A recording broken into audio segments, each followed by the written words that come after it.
পাশাপাশি যেটা কথা সেটা হলো যে আমাদের কতগুলি বিষয় খুব গুরুত্বপূর্ণ। একটা হলো যে আমাদের যে আপনার বিপুল সংখ্যক যে এক্সপেরিয়েন্সড ওয়ার্কার আমাদের আছে যারা কাজ করছেন বিভিন্ন বিষয়ে, আমরা অঙ্গীকারবদ্ধ যে তারা যাতে আমাদের মিশনগুলো থেকে, যে মিশনগুলো আছে সেগুলো থেকে আরও উন্নততর সেবা পেতে থাকে এবং মিশনগুলো যাতে আরও উন্নততর ভালো সেবা দেওয়ার চেষ্টা করে সেটা আমরা ইনসিস্ট করব। এবং আমার অভিজ্ঞতা থেকে আমি যেটুকু সম্পর্ক আছে, যেটুকু আমি সবাইকে চিনি, আমি চেষ্টা করবো তাদেরকে সে কাজে উদ্বুদ্ধ করা। একটি বিষয় আপনাদেরকে বলে রাখি আমি, সেটা হলো যে এটা আমি আমার ইন্টারনাল মিটিংয়েই বলি সাধারণত, কিন্তু আপনাদের সেটা হলো যে আসলে আমাদেরও অনেক সীমাবদ্ধতা আছে। আমরা চাইলেই আমরা যেরকম সেবা দিতে চাই সেটা দিতে পারি না, কারণ আমাদের যে এক্সপেক্টেড কমিউনিটির আকারের তুলনায় আমাদের সেখানে যে মিশনে যে সংখ্যক অফিসার থাকেন তাদের পক্ষে আসলে কাঙ্ক্ষিত পর্যায়ের সেবা দেওয়া অনেক সময় সম্ভব হয় না। অনেক সময় তাদের পুরো পরিশ্রম ব্যয় করতে হয় শুধু রুটিন সেবাগুলো দিতে, পাসপোর্ট, ভিসা, ওয়ার্ক পারমিট, এগুলি করতে করতে তাদের দেখা যায় সময় হয়ে যায়। তখন পার্সোনালাইজ যে কোনো একজন ব্যক্তির সমস্যা হলো তাকে যে একটা সেবা দেওয়ার চেষ্টা করে, এটা অনেক সময় খুব কঠিন হয়।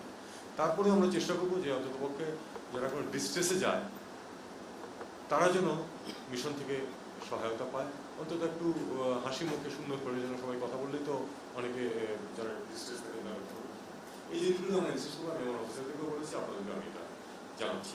100 গ্রাম রাঁধুনি হলুদ বা মরিচের গুঁড়ার সাথে 2টি এবং 200 গ্রামের সাথে 4টি রাঁধুনি স্বাদ মিশালি ফ্রি।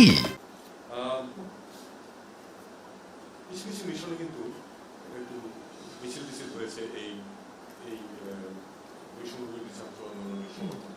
তার মধ্যে একটি মিশনে, একটি দেশে ইউএইতে আমাদের বেশ কিছু কর্মীকে ইনফ্যাক্ট শুধু আটক না, বিচার করে জেলও দেওয়া হয়েছে।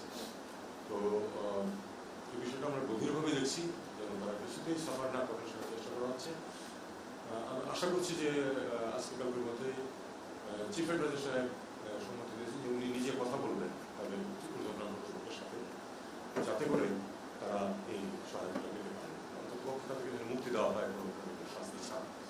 তারপরে বাকি কোনো তো আমরা তাদের সহায়তা দেওয়ার চেষ্টা করবো, কিন্তু মানে উনি নিজে সর্বোচ্চ পর্যায়ে কথা বলবেন, চেষ্টা করবেন যাতে তাদেরকে শাস্তির সম্মুখীন হতে না হয়।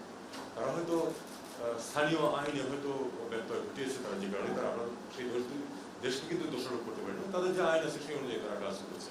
কিন্তু মানুষের যে তাদের যে একটা সেন্টিমেন্ট, যে কারণে তারা এটার পক্ষে এসেছে, তখন তারা ওই আইন কানুনও ভুলে গেছিল হয়তো। তো এই জন্য আমরা সর্বোচ্চ চেষ্টা করবো তাদেরকে আমরা আমাদের পক্ষে মুক্ত করতে পারি।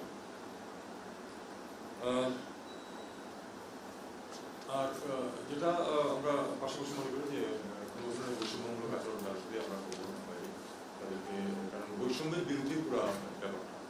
আমরা চেষ্টা করবো যে দেশে যেমন বৈষম্য তৈরি করার চেষ্টা করা হচ্ছে, দেশে যেমন বৈষম্য তৈরি করা হয়। আমরা আরেকটা জিনিস যেটা চেষ্টা করবো, অবশ্যই আমি নিজে ব্যক্তিগতভাবে যিনি দায়িত্বে থাকবো তার সাথে দেখবো, সেটা হলো যে আমাদের যেন বেটার ডিল পায় যেন আমাদের শ্রমিকরা। এটা দেখা গেছে যে আমাদের শ্রমিকরা সবচেয়ে কম বেতনে চাকরি করে পৃথিবীর সব, মানে বিশেষ করে মধ্যপ্রাচ্য যেখানে যায়, এটা কিন্তু ওই দেশগুলির দোষ না, দোষ আমাদেরই, এটা স্বীকার করা ভালো। আমাদেরই অনেক রেকটিফাইড হতে হবে যাতে করে তাদের সুযোগ সুবিধা বাড়তে পারে, তাদের বেতন ভাতা দিতে পারে।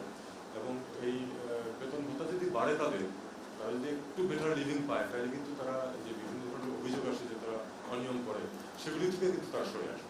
কাজে এটা থাকবে আমাদের একটা অন্যতম বিষয়।